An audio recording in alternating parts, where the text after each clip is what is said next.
Hello everyone.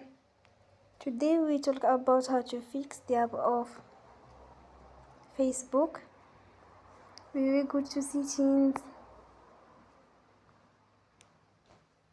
Then we click on apps. After that we will search the app Facebook. And you will click. Then you will on for stop. After that you will go to storage. Then we click on clear cache. You will go to Play Store and you will update your app. Don't forget to support us by like and subscribe.